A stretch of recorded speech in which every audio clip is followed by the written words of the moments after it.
comfort and joy right here. You have film noir posters, which we have been sponsoring as a gift to somebody supporting our Film Noir Foundation, which, as you know and as you've seen here the last few nights, we're doing tremendous work in renovating and presenting rare and extraordinary films.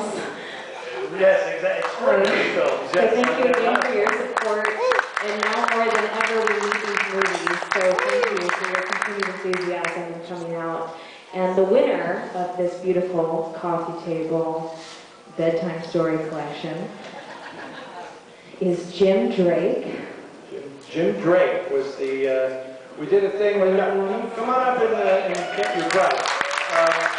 So I appreciate everyone who donated to the Foundation Drive, and Jim's name was randomly selected by Charles Sparks out there at the table. And Jim, congratulations. And you get this prize. You get Greer to give you this prize. Excellent, excellent. And I guess we also, Greer's going to go with you? Okay. I come with the book, yeah, that's it.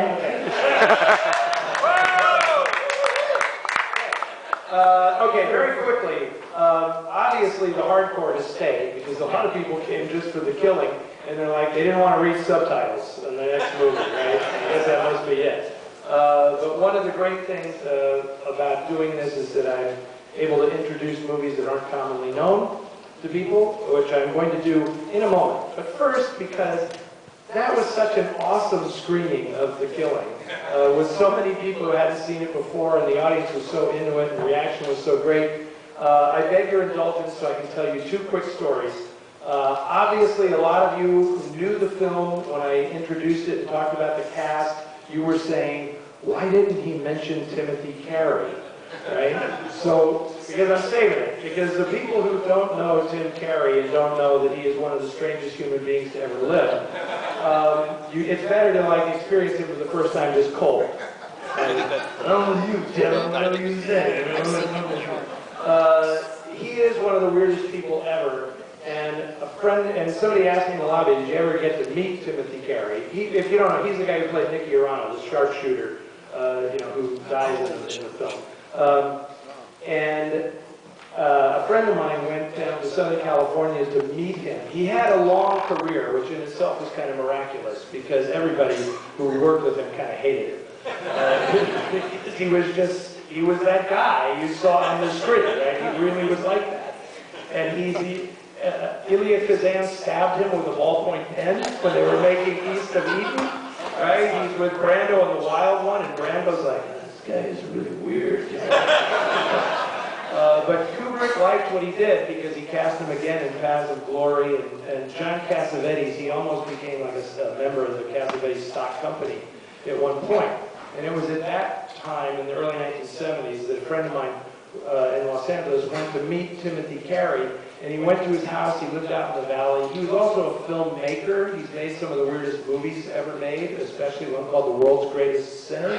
If you ever see that, Tim Carey anticipated Charles Manson as a rock and roll star, and it's like, wow, this is amazing.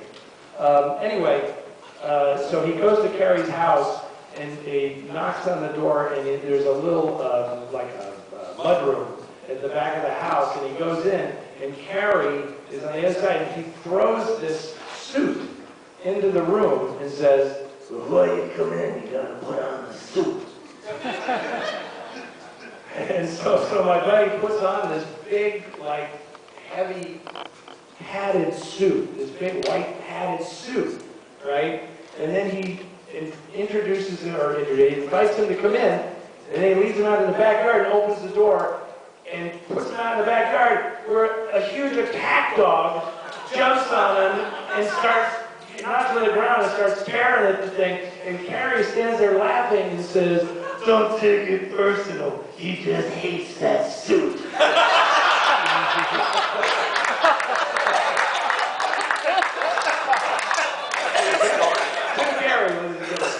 Okay, the other thing I just wanted to say real quickly about this is I was fortunate enough to know Marie Windsor and Colleen Gray towards the end of their lives because I profiled them both in a book I did called Noir City Seattle. And Colleen, whenever they were together, and I kind of got them together again later in their life, and whenever they were together, Colleen was always so apologetic and sheepish because she is the female lead in this movie. She has top billing over Marie in The Killing, and she says it was the biggest embarrassment of her career because I have top billing and it's Marie's movie. She steals the whole movie out from under everybody else, right? And I remember when I told Marie I wanted to profile her in this book, she said, I'd like to take you out to lunch. And she took me to the Peninsula Hotel in Hollywood, where a lot of old Hollywood actresses lunch, right? And so it was and she drove this big Cadillac, and she didn't really drive it particularly well because it was all beat to hell, and she sideswiped everything, you know. And she was in a wheelchair at that point, but she still wanted to drive and go to lunch. And we did this, and then she came in a walker, and then we'd get inside, and then she'd hand the walker to the maitre d', and then she would suck it up and like legally walk into the restaurant, you know. And then at the end of our lunch, she said, you have to come with me. And she walked me over to this other table where all of these old Hollywood actresses, Virginia Mayo and Anne Rutherford and several other women were all having lunch.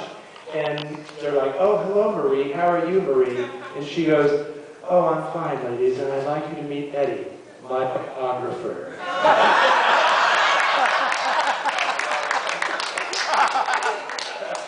And then we walked out, and she goes, damn, that felt good. Okay, so the movie that you are about to see, yes, they do this film noir stuff overseas as well. There was a studio in Japan, Nikatsu Studios, that became famous during World War II. The Japanese movie industry was really consolidated because they said not all these studios are going to survive. There's going to have to be a lot of consolidation.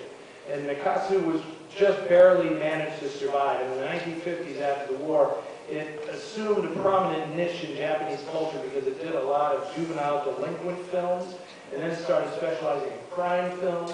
And so if somebody was doing noir in Japan, it usually came from Nikatsu Studios. And the movie you're about to see is like one of their best crime movies ever, and it is clearly inspired by the movie you just saw. The thing that is very unique about this film is the lead actor, Joe Shishido, who is still alive. Joe the Ace, as they call him in Japan, was sort of a middling second-tier actor in the 1950s, and then he did this very weird thing where he had plastic surgery to his face to make him look more ruggedly handsome, okay? Except this led to almost every critic in the world calling him chipmunk-cheeked Joe Shishido. I mean, it looked like he had acorns stuffed in there, you know? But it worked because he became a big star, and all of these fabulous crime movies that he made in the 1960s and on up into the 70s, he really became a very, very popular actor in Japan. So you're about to see the way the Japanese do this, and the American presence in Japan, post-war presence in Japan, kind of figures in this film, so it's a very, very interesting trans-Pacific collision of styles and things going on here. And if you haven't seen these films before, you may be a little bit surprised. For the time period, things get a little more violent than they're going to be in American movies of the same era. It's arch. This movie is arch, okay? So, having said that, thank you very much for coming out on this Saturday night. I thank everybody who donated to the donation drive. Jim Drake, congratulations. And I hope all of you come back and stick around for the rest of the week because this has been fun so far, but it only gets better. So, enjoy Joe Shishido in Cool Gun Story.